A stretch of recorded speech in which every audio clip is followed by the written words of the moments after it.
Hello friends, I-Fi. You want to watch super hit movie Better Man in English? Then you must like this video. If you are visiting our channel for the first time, don't forget to subscribe to our channel, friends, in today's video. The movie we're going to talk about is called Better Man. We will talk about what this movie is, and where you can watch it, all the interesting facts about this movie in today's video. I am going to tell you. I am also going to give you all the information on which OTT platform or on which satellite channel you will get to watch this movie. Also, we will talk in detail about the technical department, music department, pre-production, filming, post-production, budget, box office collection of this film. We will also talk about theory story of this film, and I will also give you a small review of the story of this film. Apart from this, we will discuss about the facts of this film's storyline, starcast actors' performance in the film, and which character has played which role. That's why I request you friends to watch this video till the end, so let's start the video. Who is Robbie Williams? Sure, it's the question most Yanks might ask when given the elevator pitch to Better Man, the latest from The Greatest Showman director Michael Gracey. His meteoric success in the UK, both as a member of British boy band Take That and his own chart-topping solo career, never quite translated across the pond. But in classic music biopic fashion, Better Man is also concerned with the kinds of man-behind-the-music insights required of these kinds of pictures. The rough working-class childhood, the disapproving father figure, the roller coaster of sex, drugs, and market forces that make and break our most iconic pop culture figures. But Gracey, Williams, and crew throw their mightiest curveball away from those tropes in the film's opening seconds as Williams purrs in voiceover, "I want to show you how I really see myself." An anthropomorphic monkey rendered in pitch-perfect CGI. It's Planet of the Apes meets Top of the Pops, and it's just the first magic trick Gracey's stirring, effective chronicle wants to throw your way. Williams, after all, has described himself in interviews as feeling like a performing monkey and a little less evolved than his fellow man. This bears out in his real life as the youngest and brashest member of Take That, known for his public antics and well-documented history of drug use and partying. But the secret to the sauce is that Gracey and Better Man take this gimmick completely seriously. There's very little lampshading, nor is there some transformative moment where he becomes the real Robbie Williams. This is the furry skin Williams feels trapped in, and every gesture bears that dissonance out. Aided by a smart, limber mocap performance from Jonno Davies, with Williams providing his own soulful voiceover, the Williams we see on screen is as much a simulacrum as the real man, existing somewhere between man, beast, and computer creation. In all but a few moments, he acts and dresses like a person. Only a few times does the film let a distressed Williams let out a howling screech or puff out his chest. Better Man is all about the gulf between how people see him and how he sees himself, and the ways his personal demons get in the way of enjoying the success his own ferocity earned him. Gracey, whose flourishes made The Greatest Showman one of the biggest musical smashes of the century, finds the right balance between naturalism and sensationalism here. Some scenes play out like a Mike Leigh film, but then it's off to another hyperactive, exuberant musical sequence that recontextualizes Williams' deeply personal lyrics to mark specific high and low points in his life. Gracey's staging is remarkable in its fluidity. Some recall the scrappy intimacy of Sing Street. Others feel like action sequences. Come Undone sees him racing away from Take That after his antics get him kicked out of the band. It warps from a Fast and Furious-level car chase to the evocative image of Williams drowning in a lake, surrounded by floating paparazzi who circle and flash around him like electric eels. His set at Nebworth turns into an all-ape battle royale right out of Love, Death, and Robots, as Williams literally fights off his demons. But the real showstopper is Rock DJ, a foot-stomping one-shot sequence that takes us through several eras of Take That's meteoric rise, featuring hundreds of dancers filling Regent Street, as the band spins and transitions from one iconic costume change to another. If you see no other scene from this film, watch this. It's remarkable. It's evocative of Dexter Fletcher's admirable work on Rocket Man, another warts and sequins and all account of a famous British pop star that took bold swings to escape the quicksand of the biopic's typical rhythms. Where Better Man threatens to lose steam is when it apes the structural patterns of other music biopics. The rise-fall-rise of his success can get a little repetitive in theory, as he forges his musical identity, engages in his own Lennon-McCartney feud with Take That Phremesis Gary Barlow, Jake Simmons, finds and loses love, and claws back to the limelight. But Gracey fusses with the staging to keep us interested. Williams's demons come out in the form of intrusive thought copies of himself staring out at him from the crowd. They haunt him and fill him with self-doubt, which sends him running to booze, coke, and groupies, to the chagrin of his girlfriend, All Saints Nicole Appleton. Rachelle Bano, doing a lot with a little here. That this, as Dewey Cox would say, dark period, is playing out with a CG monkey instead of the real McCoy feels oddly fitting. Williams gets to play the pathos while leaving a knowing remove from both his real image and the audience itself. It's a smart move that lets him vulnerably share his lows while underplaying the pomp and circumstance of his highs. It helps, of course, that Williams takes a tongue-in-cheek approach to his own legend, always half grappling with the feeling that he was never quite meant to be this famous. There's just enough of a satirical bent here to shake it loose from the genre's trappings without turning it fully into Weird, the Al Yankovic story. It's ridiculous, because Robbie is ridiculous, and he'd have it no other way. Even in his lowest moments, Williams is ready to recognize the innate absurdity of his woes. His rock bottom takes shape as a monkey weeping over lines of coke while dressed in a space-age fat-sucking vacuum suit. You won't see another music biopic quite like Better Man, regardless of your level of familiarity with its subject. There's a surfeit of charm here that helps sell the nonsensical gimmick. Gracey moves us fast enough through the Cliff's Notes of Williams' life that you barely stop to process the image of a fully dressed chimpanzee getting a hand job from a groupie in a nightclub. To say nothing of the curious sensation of welling up at a tuxedoed ape belting "My Way" as a spiritual reclamation of his own celebrity. It's brash, in your face, and on the nose. But that's Robbie Williams. Could a biopic of him play out any other way? Come on, let him entertain you. Better Man is a 2024 biographical musical film, co-written, produced, and directed by Michael Gracey, based on the life of British pop singer Robbie Williams. Williams is portrayed as a chimpanzee with CGI, performed by Jonno Davies using motion capture, and voiced by both Williams and Davies. Steve Pemberton, Kate Mulvany, and Alison Steadman also star. Better Man premiered at the 51st Telluride Film Festival on the 30th of August 2024 and was released in the United States on the 25th of December 2024 and in Australia and the United Kingdom on the 26th of December.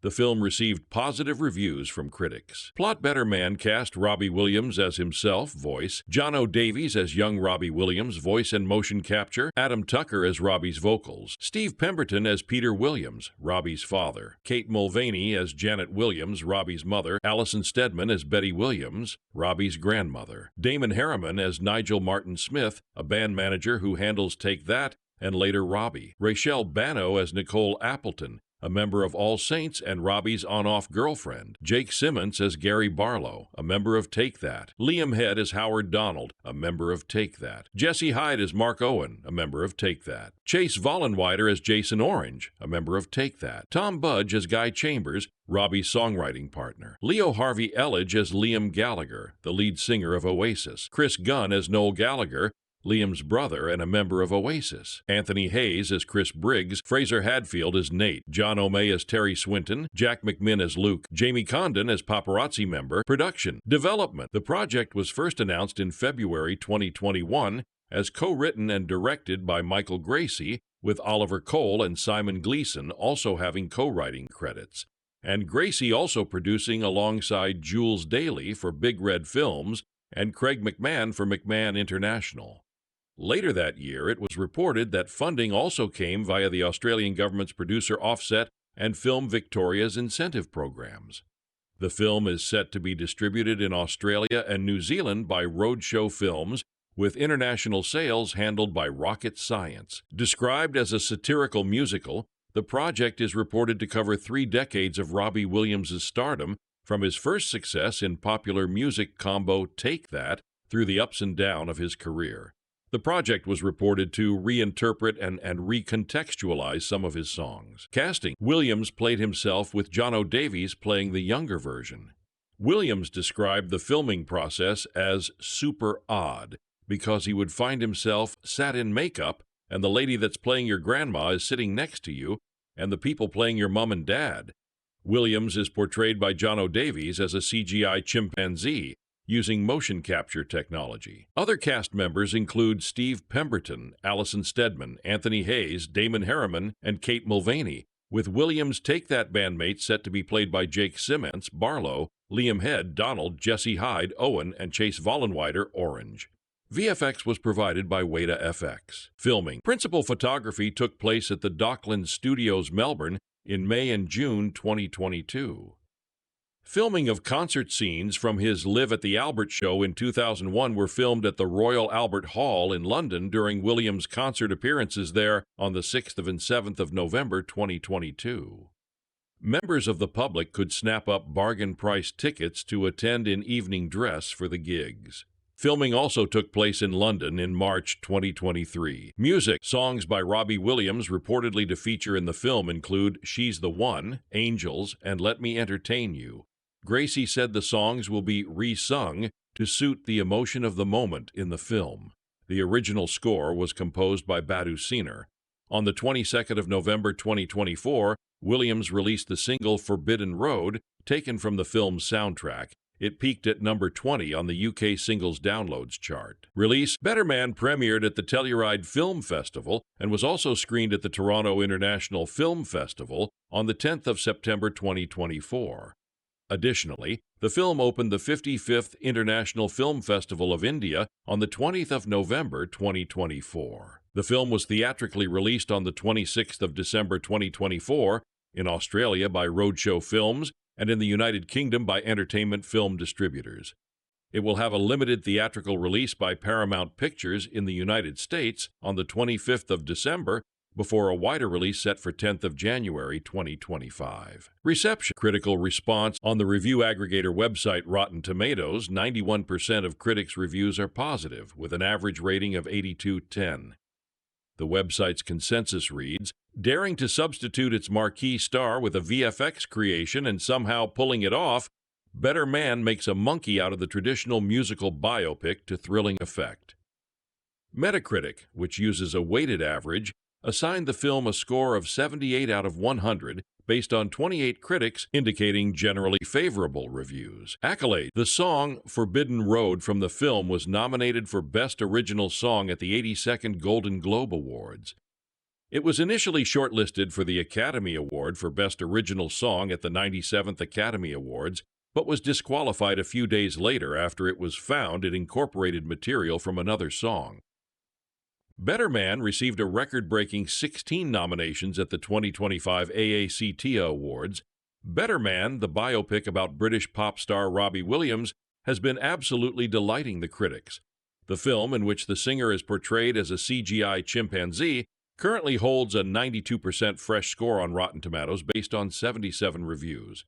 That's significantly better than another big musical biopic released the same day, A Complete Unknown, which only has a 79% approval rating among critics. Better Man has quickly become one of the most acclaimed music biopics of all time. Just compare it to the scores of recent music biopics like Bohemian Rhapsody, 60%, Rocketman, 89%, Elvis, 77%, Back to Black, 35%, and many others, and it's clear that Better Man is, well, better. It helps that it's helmed by the director of The Greatest Showman. If you're unfamiliar with Robbie Williams, that's surprising, but he's most famous in the United Kingdom. After his time in the band Take That, he went on to become one of the biggest solo musicians in UK history. 13 of his 14 studio albums have reached number 1 in the UK charts, and he's garnered a record 18 Brit Awards. He was voted the greatest artist of the 1990s by the UK Music Hall of Fame and broke a Guinness World Record for selling the most tickets in a single day, 1.6 million. The plot synopsis for Better Man reads as follows.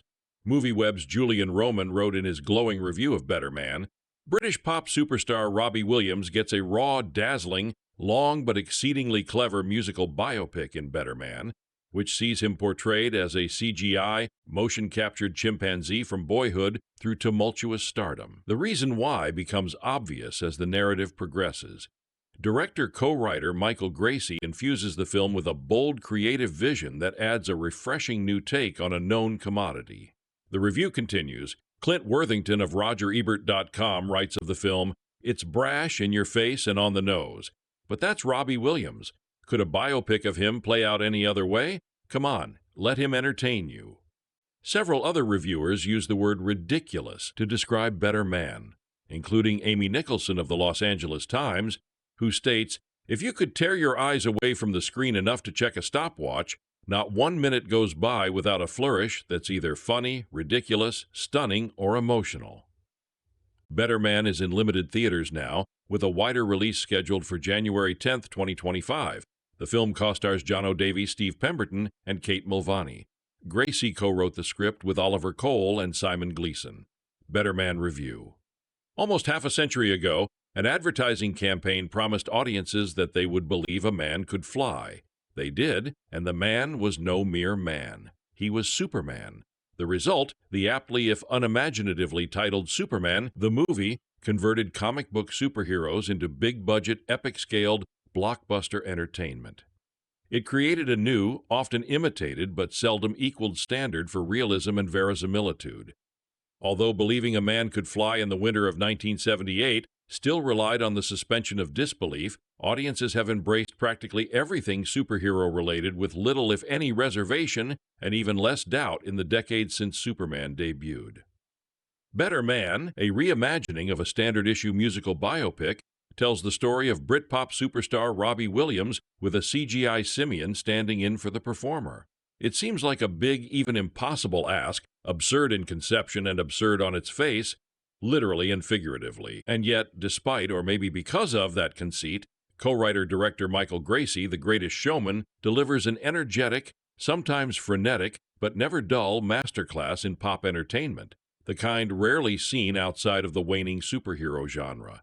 It mightily helps that the subject of said musical biopic, Robbie Williams, narrates an overview of a not unfamiliar life story with a self-aware, profanity-laced irreverence, atypical for the usually serious-minded, formulaic genre that was so easily mocked almost 2 decades ago in Jake Kasdan's Walk Hard, the Dewey Cox story. It's even more hilarious when his working-class put-downs, insults, and cursing come out of a semi-realistically rendered human-sized simian.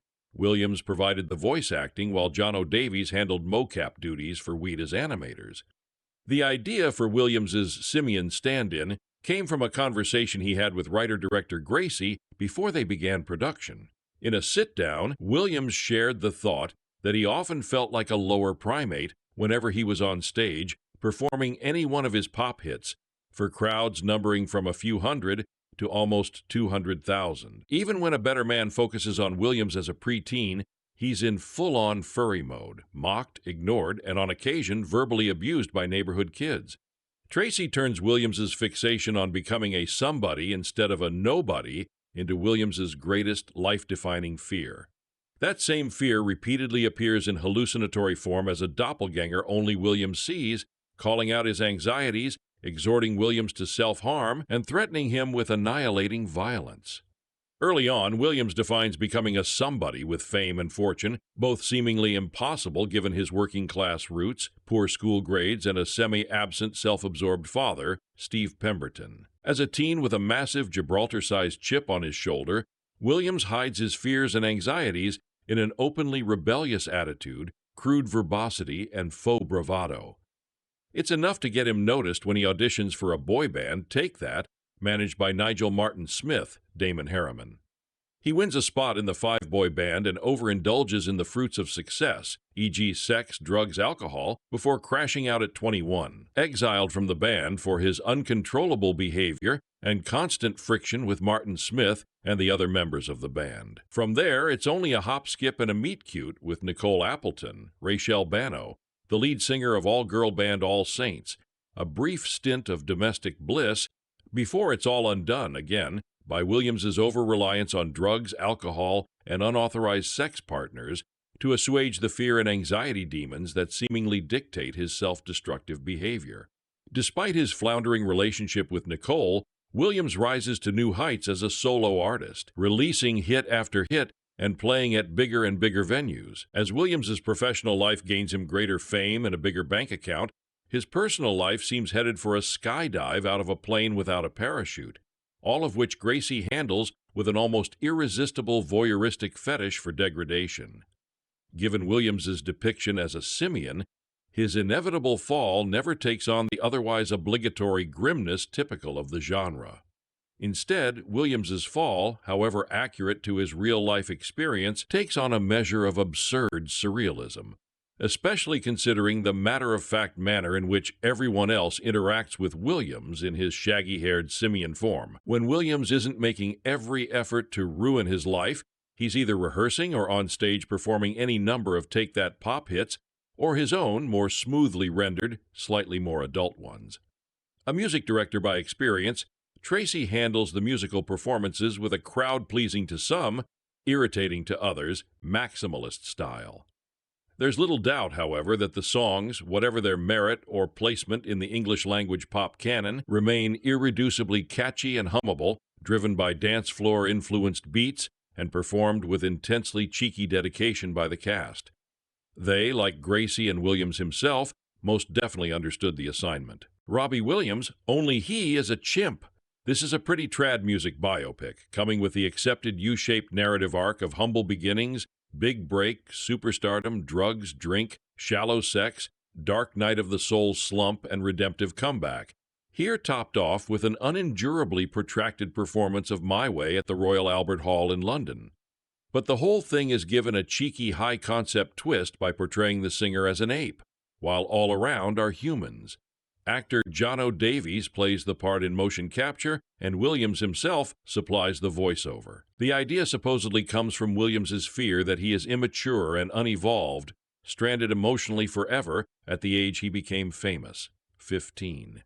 And this chimp figure runs counter to his 2001 song Better Man, with its poignant, maybe Darwinian yearning for improvement. As my soul heals the shame, I will grow through this pain. Lord, I'm doing all I can to be a better man.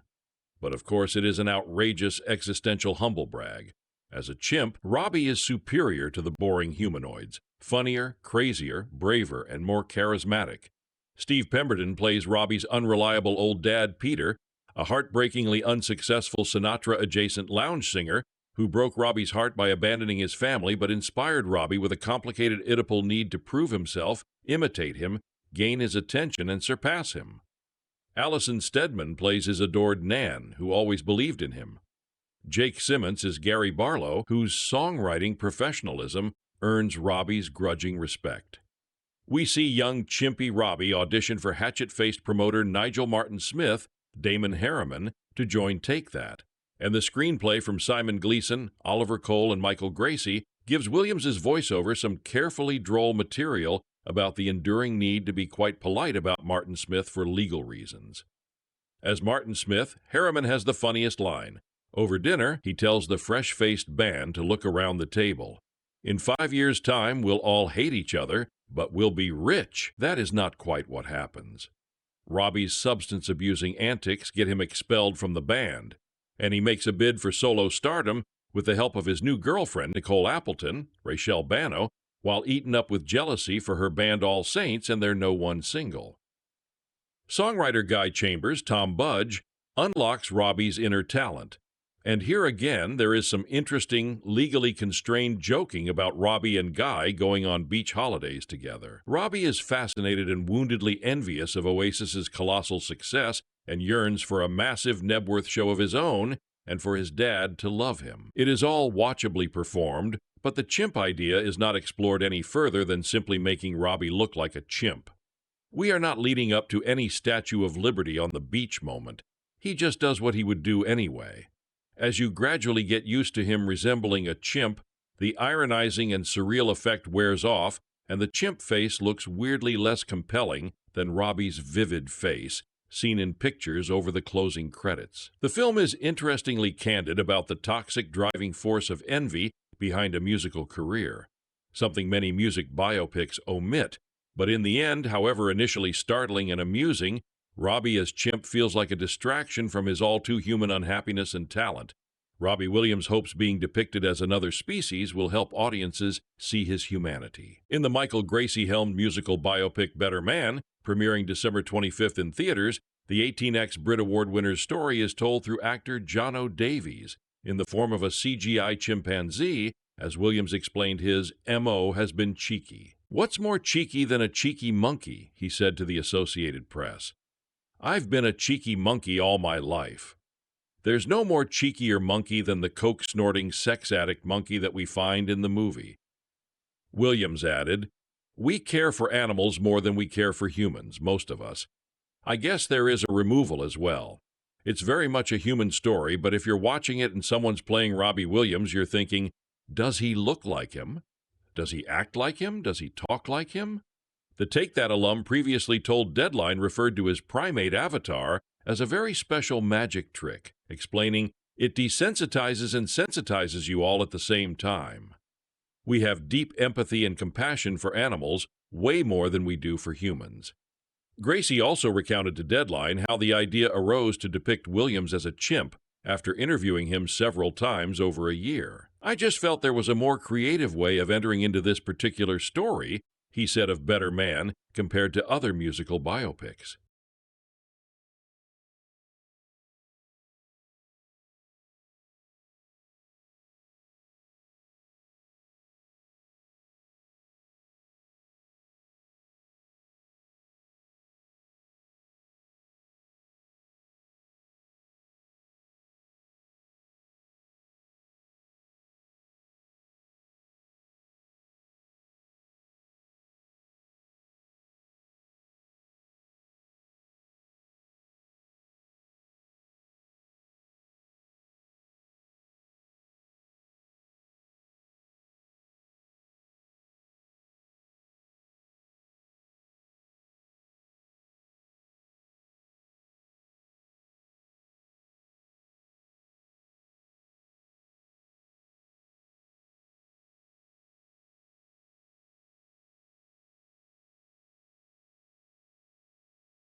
Williams, though, has his own demons to contend with, and that's what Gracey explores so startlingly.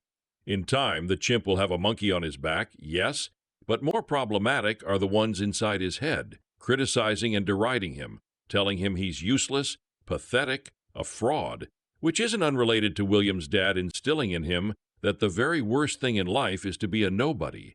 In other words, someone who isn't an entertainer, someone who isn't adored by strangers. The demons become increasingly vicious as Williams becomes even more famous, and as they do, Gracey goes for broke with his big bag of tricks. A montage taking in Williams' double-edged success as it reaches its apex feels like an assault, and it's intentionally bewildering. The editing itself seems coked up, and as the exterior manifestations of Williams' interior chimps become more aggressively vocal, sequences get more surreal, and at one point really quite shockingly violent, certainly for a music biopic. It's not rated 15 for nothing, and kudos to all involved for not softening edges to get more bums on seats. Despite its darkness, the whole film is cheeky, consistently undercutting itself, taking the piss, upending expectations. Even with familiar beats, the rise to fame, the dreaded calm-down, the life-threatening addictions, it never feels rote, fully swerving the curse of Walk Hard, leaving other music biopics for dust. A furious argument scene is underpinned by something very strange going on with a weird wetsuit. There is some sort of absurdity in almost every scene, above and beyond the chimp of it all. Let alone the appearances from actors playing Liam and Noel Gallagher, probably the funniest bit parts of the year. From start to finish, though, beats that huge heart. Gracey never forgets where he's going, with cinematography, courtesy of Eric Wilson, who's worked on all the Paddington films, that supports this wounded little ape, props him up, even when he's his own worst enemy. There is great tenderness and sensitivity here, and a bleach-blonde chimp in a red Adidas tracksuit. It's a heady concoction. The Robbie Williams song Forbidden Road from Better Man, shortlisted earlier this week for Best Original Song, has been disqualified, Variety has learned. The song, insiders report, incorporates material from an existing song that was not written for the film and so has been deemed ineligible for the Oscar. Academy rules state that the words and music of any song submitted for awards consideration must be original and written specifically for the motion picture. Forbidden Road is formally credited to Williams, Freddie Wexler, and Sacha Skarbek, and it is currently also nominated for a Golden Globe as Best Original Song. The melody of Forbidden Road contains marked similarities to that of I Got a Name, the Charles Fox Norman Gimbel song performed by Jim Croce in the 1973 film The Last American Hero. Coincidentally, Fox is one of 3 governors of the Academy's music branch. A letter went out to the 400-plus members of the music branch this morning. Reportedly, the similarities came to the attention of the branch executive committee just this week, and the decision to drop the song came yesterday afternoon. Noted the letter, "This is a decision that both honors our rules and protects the special nature of the original song and score categories. Executives at Paramount, which released Better Man, could not immediately be reached for comment." The Music Branch Executive Committee's action means the original song shortlist will be trimmed to 14 titles from the previous 15. Disqualifications like this generally do not result in a replacement song. Let's address the simian in the room. Yes, in his new biopic Better Man, Robbie Williams is depicted as a walking, talking chimpanzee. And no, the human Robbie never appears. It is all chimp, all the time. Think Bohemian Rhapsody if it was set at a zoo, or Planet of the Apes with extra Gary Barlow. But it had to be this way, insists Better Man's director Michael Gracey, whose previous film was box office phenomenon The Greatest Showman. "I think you feel more for an animal's suffering than you do a human," Gracey tells me, with characteristically Australian enthusiasm. "There's nothing glamorous about a monkey doing cocaine. It's actually a bit sad and uncomfortable. You're just like, I don't want to see him doing that." Just as you quickly get very used to Chimp Robbie in Better Man, you quickly get used to talking this earnestly to Gracey, in gray hoodie and matching beanie, about one of the strangest musical biopics in history. And it is strange, an anarchic, moving, impeccably well-made blockbuster about a self-destructive pop star as brilliant as he is irritating. And who is also a chimpanzee? played via some Andy Serkis-esque motion capture by the British actor Jonno Davies, though Williams provides the singing and the sparky, occasionally ruthlessly catty voiceover. Better Man charts Williams's wholesome childhood in Stoke-on-Trent and his ascent to pop stardom in Take That, through to his unexpectedly massive solo career and personal implosion in a fog of booze and drugs. It all culminates in 2003 when he plays to more than 375,000 fans at Nebworth Stadium. His ill-fated 2006 rap album Rude Box, then, is sadly overlooked. Sometimes the film plays like an absurdist grand guignol. Sometimes a flick through an old issue of smash hits. I'm Nicole, a mysterious brunette tells Robbie at one point, Nicole Appleton. It's great fun and almost improbably so. There is a hallucinatory fight sequence involving dozens of monkey Robbies. An actor in awful Liam Gallagher drag briefly steals the show, and there's an absolutely sensational musical number set to rock DJ that takes place on London's Regent Street, involving motorcycles, buses, and hundreds of extras. But wait a second. Musical biopics endorsed by their subjects are supposed to be terrible, aren't they? They're meant to crush decades of music and drama into 2 hurried hours. They're meant to win people undeserving Oscars. This one, though, seems to have a lot more on its mind. I wouldn't have done it without the monkey, Gracey says. In the world of Better Man, monkeys and chimps are interchangeable. For me, the monkey was the only reason to do it. Gracey had connected with Williams via his Greatest Showman star Hugh Jackman and would go to chat with him in Los Angeles, bringing his tape recorder to hear him talk about his life. There was no real project in mind. Gracey says he does this a lot with creative people to see if there's a story there to tell. He was struck by the classic drama in Williams's history, his dysfunctional relationship with his pub singer father, his mischief-making, his feuds and failings. And I noticed how often he'd refer to himself as a performing monkey, Gracey adds. He said it enough times that I was like, ooh, this is how he sees himself. Of course, few were particularly eager to make this version of a Robbie Williams biopic. Gracey had encountered pushback on his films before. He was attached to an early version of the Elton John biopic Rocket Man, but financiers balked at funding an occasionally trippy, sex and drugs-filled musical by an untested filmmaker.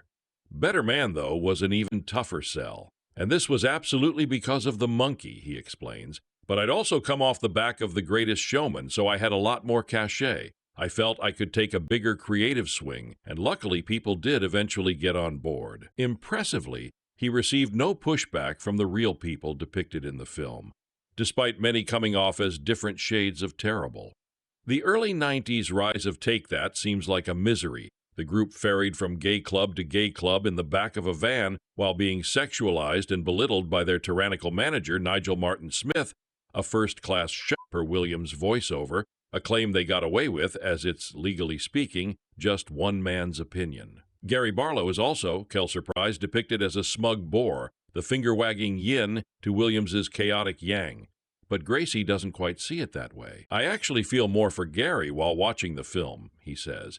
These are young guys, and Gary, the group's songwriter, is putting all this work in and trying to hold the band together while Robbie's passing out and showing up at performances drunk.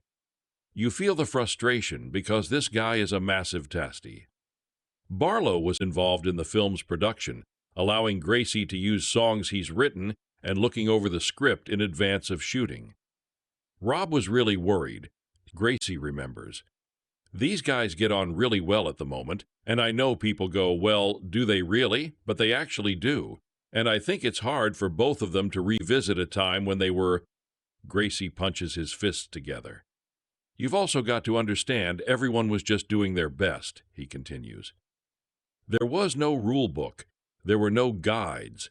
No one in Take That sat around and talked about what was happening to them. They were dealing with so much attention and comments and judgment, and really all of them just wanted to be loved. Appleton, one-fourth of the grungy 90s pop group All Saints, is an unexpectedly big presence in the film, too.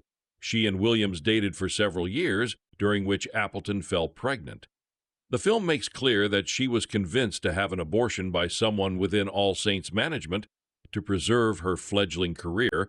Rob is super protective of Nicole, and insisted that I couldn't tell any of that part of his life unless Nicole was on board, Gracey remembers. Appleton was sent the script and signed off on everything in it.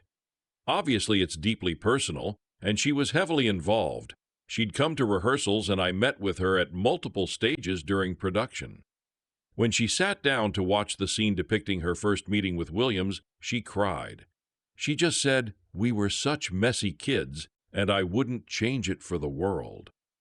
Because Gracey hadn't necessarily set out to make a Robbie Williams biopic, I'm curious what he thinks the man himself has taken away from the experience. I think he's just surprised. There was no clear expectation on his end when we started chatting that this would be anything, let alone an actual film, Gracey says. But now I think he just feels this amazing pride. It's a vulnerable film, but that's where its power comes from. He also thinks it gets to the heart of what fame does to a person. And somewhat inevitably, it's because Robbie's a chimpanzee in it. When a famous person walks into a room, we can't help but look at them, he says. It doesn't matter if they're even talking or not, we're just transfixed by that person. And that's why it works so well that he's a monkey. Even in scenes where Robbie's not talking, you find yourself just staring at him. Oh my God, it's a monkey. And that's what it's like to be famous. Deadline's Read the Screenplay series, spotlighting the scripts fueling the year's most talked about movies, continues with Better Man, Paramount's musical biopic based on the true story of the meteoric rise, dramatic fall, and resurgence of British pop superstar Robbie Williams. The script was penned by Simon Gleeson, Oliver Cole, and Michael Gracey. Gracey directs the uniquely personal film about Williams, capturing his wit, resilience, and extraordinary journey. From boy band stardom with Take That to a record-shattering solo career, the film explores the highs and lows of his success, and only Williams could get away with telling his life story through the unique lens of a chimpanzee, a truly unexpected perspective that distinguishes this biopic from others. Gracey explains the inspiration for portraying Williams as a monkey came from Robbie himself. Rob would say things like, "I'm up the back dancing like a monkey," or "I was completely out of it, but they were dragging me up on stage to perform like a monkey." And after a while I thought, wouldn't it be amazing to represent Rob as a monkey in the film? Because Robbie is telling this story just as he was telling me the story in those interviews. And that's how he sees himself. Better Man, which world premiered at this year's Telluride Film Festival, hits select theaters on December 25th before Paramount sends it out wide January 10. The pick has already landed a Critics' Choice nomination for its VFX, and the song Forbidden Road landed a Golden Globe nomination, though it was disqualified from Oscar Original Song consideration after it had made the shortlist. Having formed a friendship with Williams during the development of The Greatest Showman, Gracey admired Williams' captivating and witty storytelling.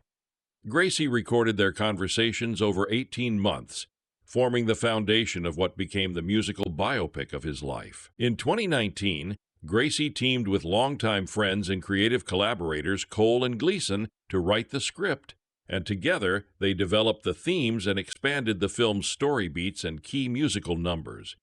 But the script never strayed too far from its foundation in those initial voice recordings. We discussed the recordings and picked out our favorite moments in the stories Rob was telling, recalls Cole. Michael then asked us to come to Sydney for 11 days and nights, and we wrote constantly. At the start, it was a bit of a whirlwind process, but it was refreshing to work creatively under that pressure. As the trio of co-writers developed the project, it quickly became clear that those early recordings should be utilized in the final film. The majority of the time you hear Rob in the film, it is from those original recordings, because even when we tried to recreate them, we couldn't, Gracey says. There's a certain delivery and conversational manner in which Rob talks in those recordings, which is different to someone being given a script and reading lines.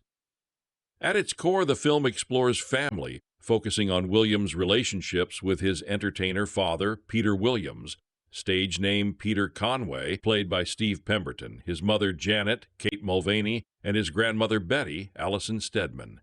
The allure of showbiz proved too strong for Williams' father, leading him to leave the family. In all of Rob's stories, I was drawn to the father-son aspect of it, says Gracey. Someone once said that all rock stars are sons on stage crying out for their dads.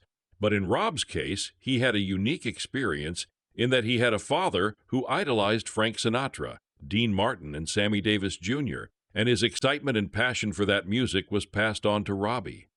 Narratively, there was something beautiful about a father who doesn't get to realize his dream, but his son does. And in Rob realizing his dream, he allowed his father to stand on stage in front of thousands of people and perform. It's a very satisfying, unique, and true element to Rob's story. The film also stars Jonno Davies, Damon Harriman, Rochelle Bano, Fraser Hadfield, Tom Budge, and Anthony Hayes. Cheers to Robbie Williams. The English singer-songwriter who made the leap from boy band to tabloid target to record-breaking solo artist has delivered once again. Better Man is a biopic that folds in hits from across his career, including Angels, She's the One, and Rock DJ, to bolster the artist's highs and lows. But Williams, in collaboration with writer-director Michael Gracey, The Greatest Showman, has done something daring in the space of the music biopic, which has too often proved achingly cliched, pandering, or downright dull. He's turned himself into a literal dancing monkey. Better Man is able to distinguish itself by taking the piss out of how traditional this biopic would otherwise be. Williams is a superstar singer, sure, but the rise, fall, and redemption angle has been done so many times before. What makes it so unique here? Well, if you're somehow not aware, Williams is depicted at all times as a CGI chimpanzee. No one calls attention to it, ever. To everyone else, it's just Williams. To us, and to the man himself, it's a chimp telling his tale. Readers, it livens things up in a way that damn near stunned me. We meet Robbie Williams, Jonno Davies for motion capture, and in scene voice, Williams himself for the voiceover, as a boy, or as a young chimp, trying to impress his performer father Peter, Steve Pemberton. That will be a through line for his whole life, especially when Peter leaves to seek his own success. Left with his mother and grandmother, he's not much of a student, but he is a showman. Eventually, that sheer force of personality makes him a part of a boy band that blows up, managed by the dismissive Nigel Martin Smith, Damon Harriman, beginning his rise to stardom. As he becomes more and more famous, Williams becomes a drunken drug addict, romances Nicole Appleton, Rochelle Bano, and gets into all sorts of trouble, all the while having Peter come in and out of his life. It's all the sort of thing you'd get bored by if not for the man himself having so much charisma, plus, yeah, he's a monkey the whole time. In addition, there's a sneakily emotional ending that works way better than you're expecting. 2, having Robbie Williams voice his CGI self in part while Jonno Davies plays him through motion capture works so much better than you'd expect it to. Truly it does. They combine to never call attention to the gimmick or to their work, instead capturing the cinematic portrait of the man. It's real strong teamwork. That's important too, since the other performances more or less fade into the background. Steve Pemberton is solid, but he's in and out of the narrative. In addition to Rochelle Bano and Damon Harriman, supporting players here include Tom Budge, Fraser Hadfield, Anthony Hayes, Kate Mulvany, Allison Steadman, and more. Director-co-writer Michael Gracey is emboldened by the ape aspect, which puts the film's tongue firmly in cheek, even when covering all the expected territory. Along with co-writers Oliver Cole and Simon Gleeson, Gracey does the greatest hits, both in terms of the life story and the music. The script is nothing to get too excited about, but Gracey's direction, which manages to never call extra attention to the chimp, is a highlight. I was not a fan of The Greatest Showman, but Gracey has won me over here. Plus, Williams himself has such personality that shines through, helping to keep the flick from ever seeming plodding. During a conversation exploring the possibility of a biopic, British pop star Robbie Williams told well-regarded musical director Michael Gracey that he saw himself as a monkey performing for others. That became the window into telling the story of this singer-songwriter with Better Man, a film that, as the title implies, also shows that Robbie Williams is self-aware of his flaws, mistakes, and shortcomings without being afraid to put them front and center. Yes, rather than go through the arduous casting process, Michael Gracey ran with that comment literally. making the creative choice to have the pop star played by a CGI monkey, voiced by Jonno Davies, with Robbie Williams lending his vocals. It's a smart move to roll a short clip of subject and filmmaker conversing before the film starts proper, not just because other parts of the world might not be familiar with Robbie Williams's music, consistently accidentally reading it as a biopic about musician Robin Williams, if you're anything like me, but also since this is such a bold concept for a biopic that it's helpful to get an idea of what this man looks like and the personality he puts out there before it's all monkey business. Going one step further, this turns out to not fall into the trappings of a flailing gimmick, but ties into themes of pressures of the music industry, fame causing stunted behavior, family drama, and an unflinching portrayal of self that doesn't smooth over any rough edges. Better Man is an invigorating biopic, a shot of adrenaline to the most overplayed, cliched genre. After this, no one should be allowed to make biopics, at least ones about musicians, unless they have an equally creative angle or some compelling X factor behind it. Simply put, this film puts most recent offerings from the genre to shame, especially the ones that get trotted out at the end of every year as familiar awards bait. Even though the life trajectory and story beats aren't anything new to anyone who has ever seen a biopic about a musician before, it gets to be told with boundless imagination, typically coming from several dazzling musical sequences. Not only are they dynamic in presentation, whether it be jubilantly unfolding across the streets of London or something more melancholy regarding fatherly abandonment, but they are sometimes high-wire concepts themselves. Better Man has one of the most thrilling, fantastically clever, visually stunning, and exciting takes on battling one's demons. The characters, including Robbie's family, friends, lover, hell, and even Oasis, don't interact or react to Robbie Williams as a monkey. It's a visual treat for us. This film would fall apart without the astonishingly expressive technical wizardry from Weta, who already have proven themselves as outstanding in this field when it comes to the recent Planet of the Apes movies, but another personal, self-deprecating, honest interpretation of how Robbie saw himself during these life stages. Initially, this feels like it will end up as a missed opportunity for further creativity or humor. One of the more surprising elements here is that the filmmakers, with Michael Gracey co-writing alongside Oliver Cole and Simon Gleeson, are playing this material straight and not going for laughs.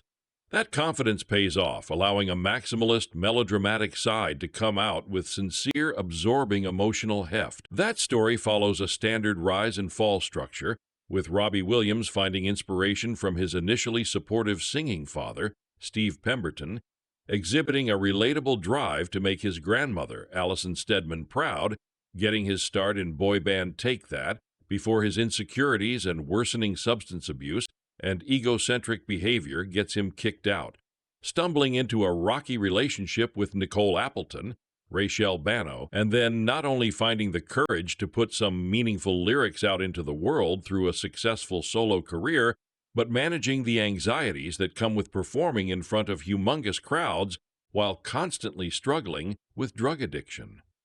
Some of those aspects feel glossed over and aren't as explored as they possibly could have been.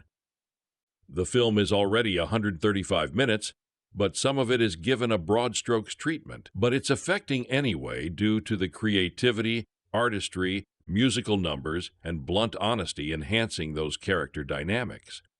Better Man is a biopic that starts with a confessional about being a narcissist and having a punchable face and ends up somewhere beautifully moving that perfectly captures the essence of that title. There is also a healthy dose of Frank Sinatra here, given that he was a major source of inspiration for Robbie Williams. So let's say he and Michael Gracey did this biopic their way, and the result is something no one should want any other way. Michael Gracey's Better Man is a musical biography of one of the UK's greatest yet most annoying pop stars, Robbie Williams. A couple of things here.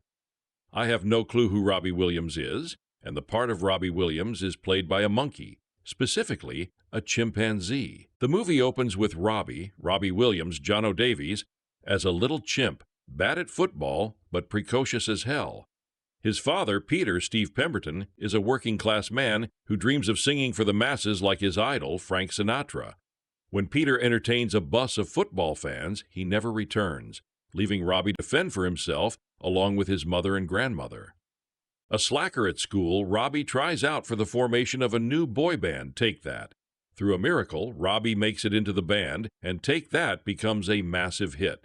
Like every other movie you've seen, a young, talented singer is thrust too soon into the spotlight. You guessed it, he falls into the temptation of sex, drugs, and rock and roll. As the band hits meteoric heights, Robbie is kicked out and is forced to go solo, where he becomes an even bigger star, but at a price. Soon, drugs, alcohol, and self-doubt send Robbie spiraling downward, feed with theatrical charm.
At the same time, there are some surprisingly weighty moments.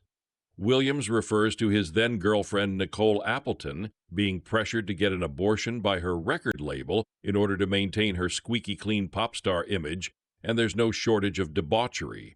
Seeing a monkey do lines and get a handjob in a nightclub is quite something, positioned as seedy rather than aspirational. Most shocking is the culmination of the CGI gimmick, a hell for leather scene where hundreds of iterations of Monkey Robbie face off in an epic battle royale. It is that rare biopic which chooses to treat stardom for the three-ring circus it is, complete with lavish set pieces of all Williams' hits, Justice for My Personal Favorite, Advertising Space, which doesn't get a look in, and an ace supporting turn from Stephen Pemberton as Williams' showboating absent father. Bombastic and knowingly ridiculous, Better Man comes together with assured ease and persistent rough-around-the-edges charm. If there's one major complaint, it's that Gracey wasted the title The Greatest Showman on his previous film when it fits so aptly here. If you ever plan on lobbing a criticism at Robbie Williams, he'll probably beat you to it. The British musician 50 has spent more than 3 decades in the spotlight, and in that time, he's remained one of the most hotly debated figures in pop culture. That's part of what makes the new film about his life, Better Man, so fascinating. But honestly, that's not even half of it. Let's face it, No one is clamoring for a Robbie Williams biopic right now, Williams tells The National. Even though I think they should, perception says that's not where we're at. People need to be reminded. And so here we are on the precipice of a biopic coming out where I'm played by a CGI monkey. I'd say fill out your bingo cards, but there's no point when every square on every card is filled in. Everything I just listed happens in Better Man, and almost none of it is given a new spin on the page. Everything you could emotionally take out of this film's story is something you've probably already taken from Bohemian Rhapsody, Rocketman, Elvis, or countless other musician biopics you could name. Maybe others will be more accepting of this formula, but I'm frankly sick to death of it now.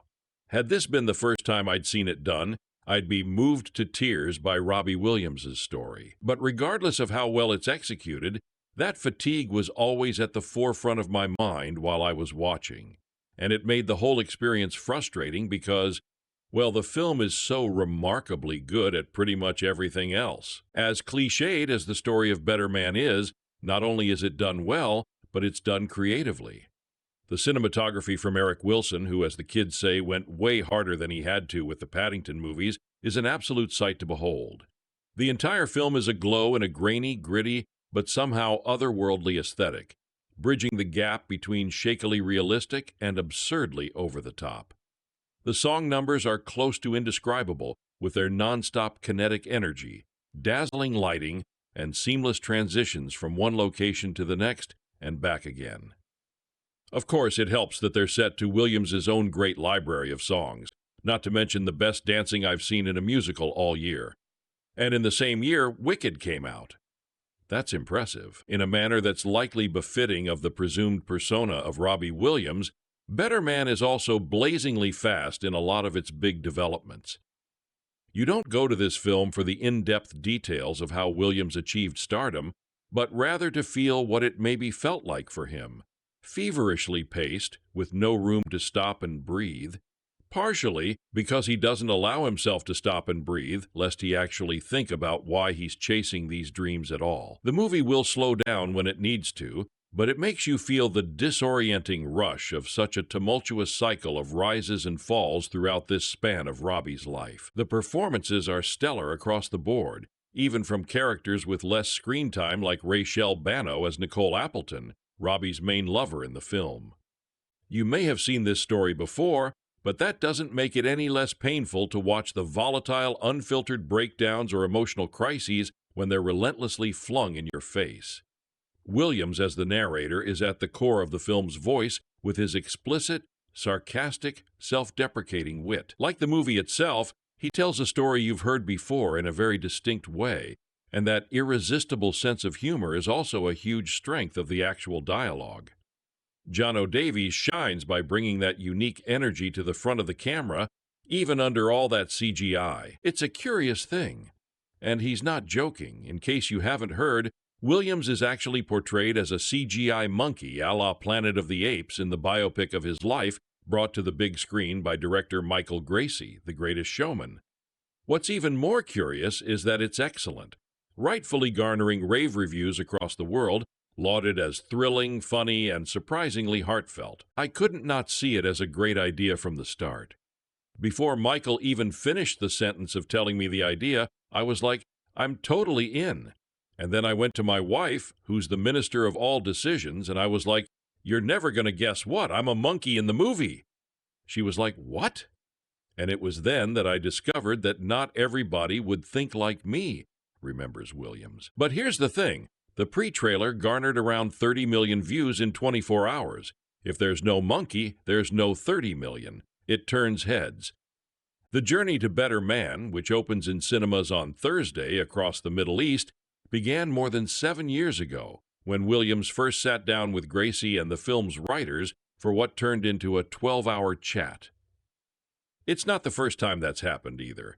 He's a born storyteller, and he spent decades collecting them.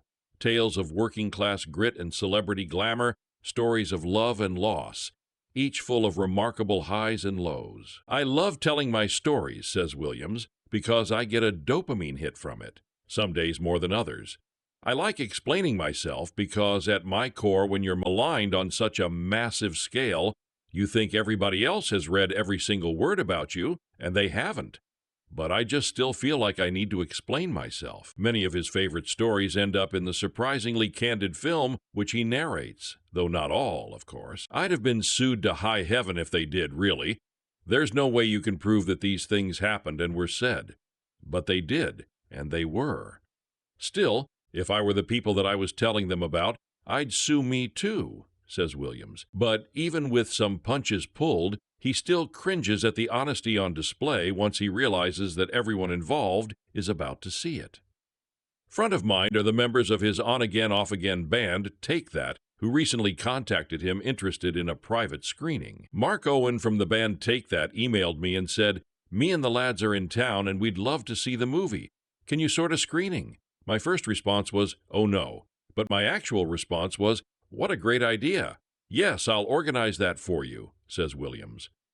I'm conflict avoidant. I'm comfortable telling my story and all the people in it, but I'm not comfortable hearing from the people that I talk about. One of those people is his father, Peter Williams, played in the film by Steve Pemberton. He's dreading his father seeing it because their relationship may be the one thing in the movie not captured with full honesty. Steve is brilliant in the movie, but my dad in the movie is not a sympathetic character. In real life, he's incredibly charming and charismatic. Everybody that meets him falls in love with him. For me, that's difficult, because he's not going to like what he sees, says Williams. Why put himself through all of this at all? Williams wonders this, too. After all, he's overcome health issues, both physical and mental. He's tackled substance abuse issues. He's been through the ringer, and at 50 finds himself better than he's ever been in his life, but there's still something nagging at him, and for better or for worse, it's what drives him forward. What's scary for me is that I'm the wellest I've ever been, but I'm still so linked to my sense of self and the self-worth that being a pop star brings. I don't want ego death. I think having biographies, documentaries, and books when you reach a certain age staves off ego death, says Williams. But now I'm so wrapped up emotionally in this film, doing well and my career prolonging, that it scares me. I don't want my happiness to be contingent on being the man. But it might just be part of the human condition. I'm sure if you're a great accountant, you don't want to be less successful in your 50s than you were in your 20s. Part of the problem may lie in the fact that what's driven him has always been a need for fame more than just a need to create art. I think in another universe, I was born in 1989 and I'm a content creator and music didn't touch me at all, says Williams. There's another universe where I'm Mr. Beast, or whoever isn't being maligned with controversy right now. I love music, and it touches me deeply in my soul, as it touches everybody. But music was the mechanism for me to exist. YouTube could have been that just as easily. At the same time, maybe Williams would be a pop singer in any universe. He's always been diverse in the art that he consumes, usually gravitating towards artists with careers who don't remotely resemble his own, but he always finds himself writing pop songs. Perhaps there's a deeper link to him and his music than he realizes. I just find that interesting. I want to be the Benz. I want to be OK Computer. I want to be the White Album, Williams says, referencing 2 albums by Radiohead and 1 by the Beatles, respectively. But that just doesn't happen. There's no careerist manipulation when I think about writing songs. My references don't sound like me. It's just about what moves me, and I hope that moves other people. And while Better Man has turned Williams into the talk of the industry once again, heading to Dubai to walk the red carpet of the regional premiere on Sunday, an evening after opening up Saadiyat Nights in Abu Dhabi for a new season, that's all he's looking for. None of this exists so he can be remembered. Even decades into his career, he can only think about the present. Okay, am I the only person who heard the title Better Man and first thought it was a movie about Pearl Jam instead of Robbie Williams? Maybe that was the idea to turn heads if the image of a CGI ape on stage didn't already do that. Better Man comes to us from The Greatest Showman director Michael Gracey and is a musical biopic about the life of British pop singer Robbie Williams, who, though played by Jonno Davies of Kingsman: The Secret Service, is portrayed as an anthropomorphic monkey via motion capture. With Robbie Williams himself guiding us via narration, the film follows him from his childhood relationship with his father, Steve Pemberton of Match Point, his acceptance into the boy band Take That, his success as a solo artist, and, because this is a biopic of a musician, his struggles with addiction and mental health. Better Man also doubles as a musical, sprinkling in song and dance numbers to some of Williams's hit songs, similarly to 2019's Rocket Man. Now, I'm an American, which means two things. I am terrified for the next 4 years, and I've had very little exposure to Robbie Williams, who is apparently huge everywhere else. It wasn't until a few weeks ago that I really took the time to listen to most of his work and do a bit of digging on his life, but I really like what I've now heard. His tunes are pop-friendly without being generic, they're often pretty personal, and he can shift genres like it's nothing. I've even made his recent Christmas album a new holiday favorite of mine because why not at this time of year? However, I'm a bit more torn on my feelings for Better Man as a movie. My biggest fear was that it would follow a lot of the same familiar tropes of a few too many musician biopics, and that unfortunately turned out to be the case. Let's make a list. You've got a childhood in which our future star is inspired by another musician and has a complicated relationship with a parent. You've got his unconventional style being scoffed at, but winning over the musical powers that be.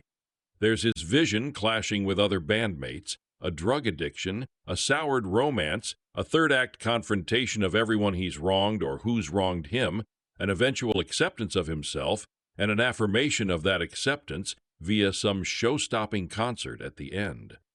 And to address that elephant, or monkey in the room, I ended up really liking the ape gimmick. The stated reason for it is to show Williams as the less evolved person he sees himself to be.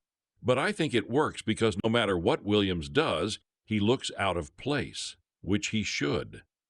He's always either not doing what he really wants with his career or covering up his own insecurities and inner fears. By sticking out like a sore thumb, it drills in your head that he does not fit there. And when he's at his lowest points, the visual of him as an ape matches the primal beast that comes out from within. Plus, the effect itself is surprisingly really effective. It doesn't look real 100% of the time, but I was amazed by not only how often it blends into the environments, but how often I wasn't even thinking about the effect. I just straight up saw this creature. If there's any movie this year that is unequivocally saved from the gutter by its presentation and filmmaking, it's Better Man.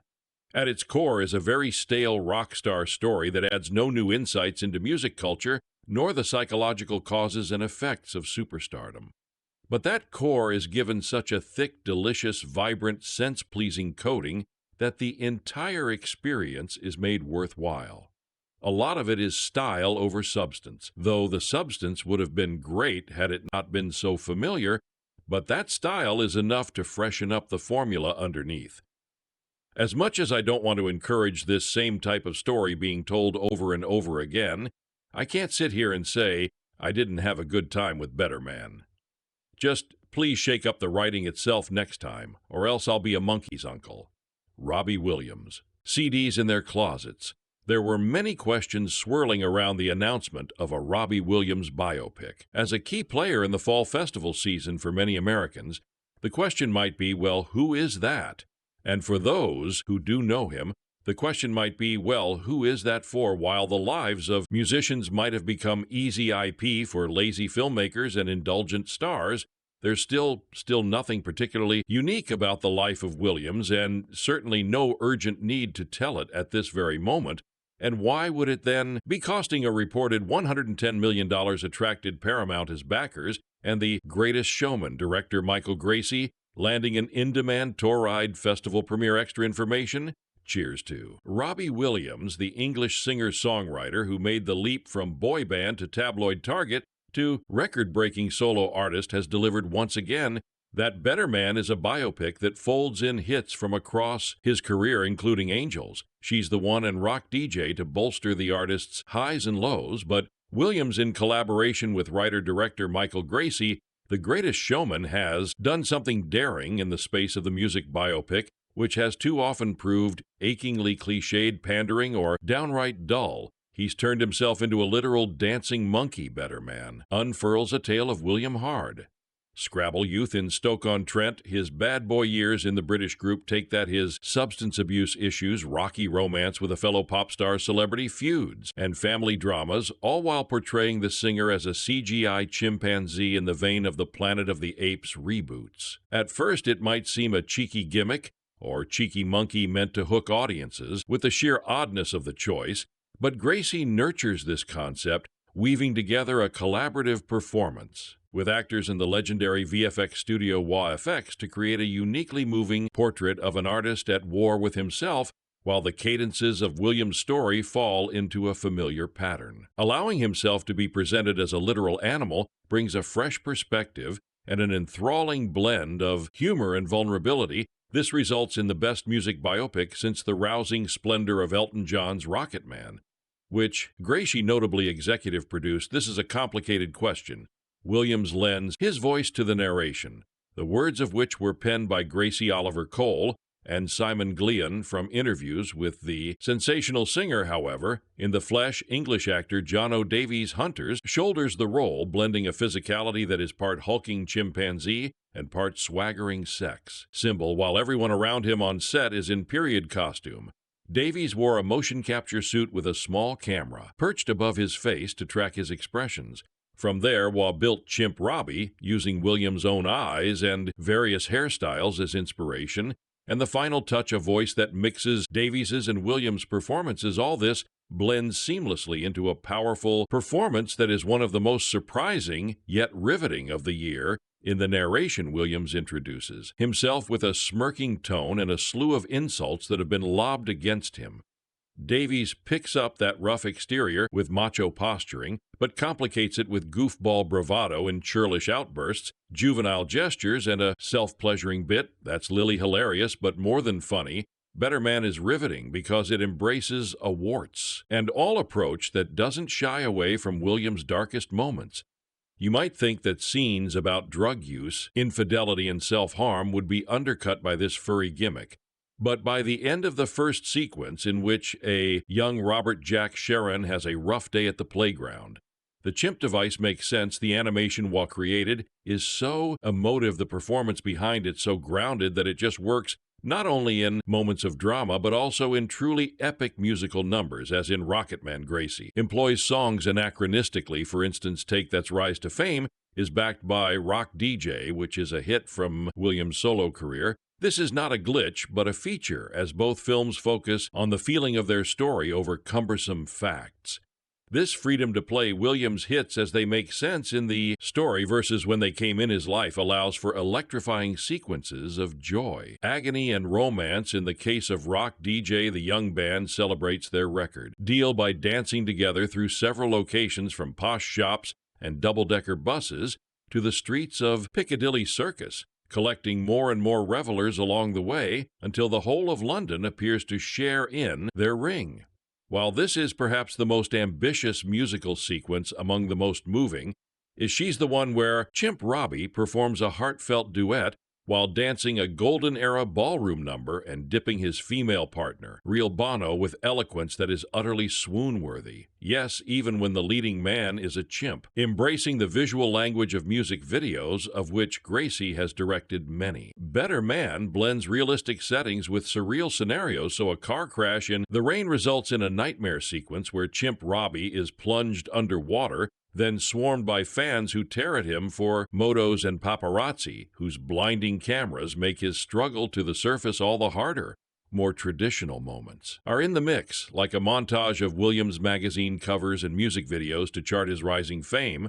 But what might be a barrage of nostalgic or cliched concert scenes is given fresh blood through bringing more Chimp Robbies into frame. When he looks out into the crowd, roaring in appreciation among them, he sees himself scowling at. First, it's one or two of his own faces staring back at him, but as Robbie's self-doubt grows, his self-saboteur, who hisses he's a failure, a fraud, unlovable, multiplies and becomes Legion the Sharp, cuts from the dancing chimp with his performative grin to the snarling doppelgangers, all reminders of an embarrassment or failure, hit like a gasp, even when the world seems to be at his feet.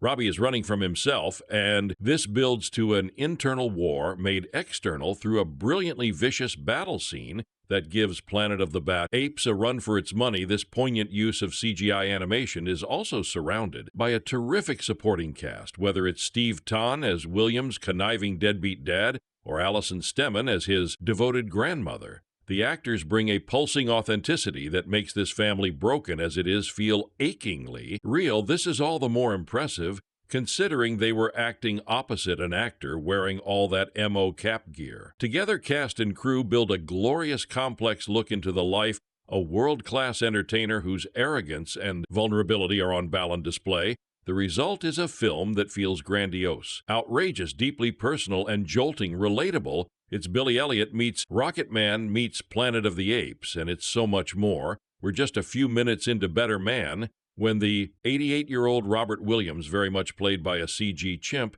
is abandoned by his father. Williams steps out onto the streets of Stoon-Trent singing the song by the pop star he will later become, and despite none of that making sense on paper, your heart shatters. His shoulders slump and his green, glassy, watery eyes plead for protection as the strings swell. I just want to feel Ray, all love, feel the home that I live in, he sings. It's hard not to love him as Michael Gracey's film relays with unapologetic sincerity and unashamed bombast Williams' formative experiences define and drive him, his fractured relationship with his self-absorbed, shiz-obsessed father, his idol who leaves his son and wife in search of fame, means that he will spend forever looking for affirmation. Meanwhile, becoming a boy band idol himself at 16 and spending the next few years in a state of sozzled, arrested development further slow his maturity, regardless of all the extremely mature situations he finds himself in. And it is testament to Gracey's delicate guiding hand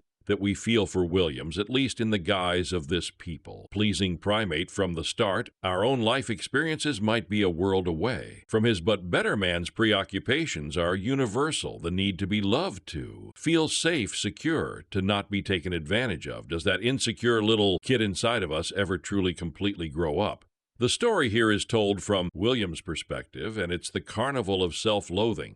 Williams has been called many things. He himself confesses at the start via narration, including narcissistic, punchable eating, and while he doesn't argue with any of that, he tells us that this film is about how he sees himself enter the chimp. That narration, which Williams continues throughout, is largely based on candid interviews he recorded with his friend Gracey over a year and a half. Much of what we hear, in fact, is audio from those interviews conducted before they even thought of developing the material into a film, which explains why it all feels so unfiltered. Yes, this is a full-blown musical extravaganza from the director of The Greatest Showman, bubbling with sweeping grandeur, but there's not a second that doesn't feel like some deep truth is being expunged. It's hard to think of another music biopic as apparently honest and heartfelt as this. Having told Gracey that during his time with Take That, Williams often felt like he was being dragged onto the stage to perform like a monkey. Gracey takes that image and runs. With it, it's a huge risk, of course, one big bucket of WTF, but not only does it pay off, it elevates everything we see on screen, making it all both heightened and somehow more relatable. What a heist shitty dad Steve Zahn the young man ape, for which on screen there is no narrative explanation, no context. He just is an ape. Has a supportive family, a loving mother, Kate Moulin, and doting grandmother Alison Stemen getting through an audition for Take That by way of sheer cockiness. Williams finds himself playing second fiddle, not only to songwriter Gary Barrow, Jake Simmons getting the young Barlow sanctimonious superiority complex just right, but manager Nigel Martin Smith, Damon Herman, an actor who looks so intrinsically evil. He played Charles Manson twice in Quentin Tarantino Once Upon a Time in Hollywood, and David Fincher's Mind. Hunter, who blessed Robert with a new scamp moniker, Robbie, and is generally unkind to him, seemingly intent on dismantling his self-confidence. Williams, though, has his own demons to contend with, and that's what Gracey explores. So startlingly in time, the chimp will have a monkey on his back. Yes, but more problematic are the ones inside his head criticizing and deriding him, telling him he's useless, pathetic, a fraud, which isn't unrelated to William's dad, instilling in him that the very worst thing in life is to be a nobody. In other words, someone who isn't an entertainer, someone who isn't adored by strangers. The demons become increasingly vicious as Williams becomes even more famous, and as they do, Gracey goes for broke with his big bag of tricks. A montage taking in Williams' double-edged success as it reaches its apex feels like an assault, and it's intentionally bewildering. The editing itself seems co-ed up, and as the exterior manifestations of Williams' interior chimps become more aggressively, vocal sequences get more surreal and at one point really quite shockingly violent, certainly for a music biopic. It's not rated 15 for nothing, and kudos to all involved for not softening edges to get more bums on seats through it all. Gracey's take on Williams never loses us, and that is in large part due to the simian-shaped lead played via performance capture by Jonno Davies mimicking Williams' mannerisms to a T, while FX layers its digital monkey. Magic on top of it all, Davies provides Williams' speaking voice. Williams himself does the singing. You feel protective of him, cautious of him, this proto-human running on pure instinct, lashing out in the limelight, sometimes frightened, sometimes feral. The conceit works wonders. It looks like a chimp that looks a bit like Robbie Williams, but the little animalistic physical touches make him feel like enough of an actual animal that we care for him considerably more than we would if he were a human look-alike. There's an upsetting sequence in which Williams, chosen to record the lead vocals for Take That's Relight My Fire Gives It, is all in the vocal booth, while Martin Smith and Barlow behind glass at the mixing desk look dismayed with their mics off the isolated ape. Can't hear what they're saying, but he can feel it, and his primal snarls, his angry nose wrinkling, his furious breathing make him feel like he's being mistreated to a much greater extent, making the character non-human. I muse him with greater levels of humanity. And if the film is guilty of exploiting our sentimental love of animals, then so be it. During the period in which Williams is dating All Saints soon-to-be long-suffering Nicole Appleton, real Bano. Nailing the peculiar transatlantic tones, there's a moment in which he, home from another messy bout of nihilism, is lying on her lap on a sofa, she stroking his head as he dabs cocaine, and you barely register that this is a human woman. Playing Nicole Appleton and a CG chimp playing Robbie Williams, more significantly, you care for them. This is no mean feat. The chimp, though, is so effective that a couple of supporting characters suffer in comparison. A strand involving Williams' best friend feels like it's barely survived the cutting room floor. More problematic is Williams' dad. Peter Tan does good work playing up the man's panto showmanship, which is interesting in itself, but as far as this film's concerned, that's all there is to him. Painted in broad strokes, he's just nowhere near as fleshed out, nowhere near as well human as the chimp is, considering that Williams' relationship with him is the big through line. It's a bit of a setback, but it hits home nonetheless, sweet and sad as it is. Further emotional heavy lifting comes from the way Gracey deploys Williams' songs, like the opening feel they are, recontextualized, used so powerfully that it's as if they were written for the film. Like they finally found their true purpose. Angels for years, a staple number at funerals, is now reclaimed for one. Here, a cluster of mournful black umbrellas, softly subverting genre trappings, Let Me Entertain You, recreated from Williams' 2003 Niebuhr stint, begins chimp aside as it did in reality, but ends up rather far from reality as an apocalyptic reckoning in which even that 15 certification is tested rock DJ. Meanwhile, involving hundreds of dancers on London's Region, Street Soundtracks take that on a mission to be the most exuberant, most feel-good musical sequence ever.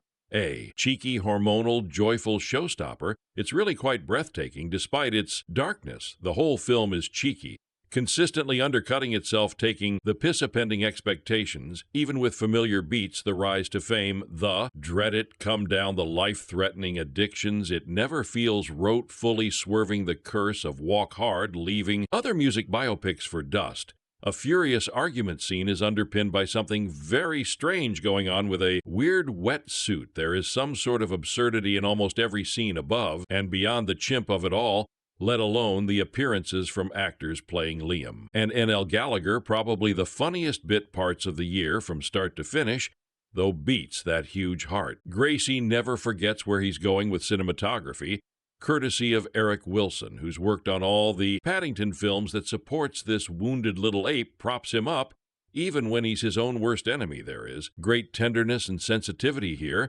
and a bleach blonde chimp in a red Adidas tracksuit. It's a heady concoction. This film, directed by Michael Gracey, written by Simon Gleeson, Oliver Cole. Michael Gracey, produced by Paul Kurt, Michael Gracey, Coco Shalma, Craig McMahon, Jules Stee, starring Robbie Williams, Jonno Davies, Steve Tan, Allison Stemmen. Cinematography, Eric Ailson, edited by Greth, Spencer Souser, Martin Connor. The Smith Patrick Carell music by Bat Shaner score, Robbie Williams songs. Production companies, Sina Studios, Facing East, Entertainment Rocket Science, Lost, Bandits Footloose Productions, Azure Centrum Partisan Films Big Screen, distributed by Roadshow Films Australia, Paramount Pictures, United States, SLF. France Entertainment Film, Distributors, United Kingdom, release states August 30th, 2024 in Torite, December 25th, 2024 in United States, December 26, 2024 in Australia, United Kingdom running time. 135 minutes, countries Australia, Canada, United Kingdom, United F language English. So guys, this is the review of Betterman movie and some information about it. How do you like our today's video? Please let us know by commenting. And if you like this video, please like it, share it, and don't forget to subscribe to our channel. Thanks for watching.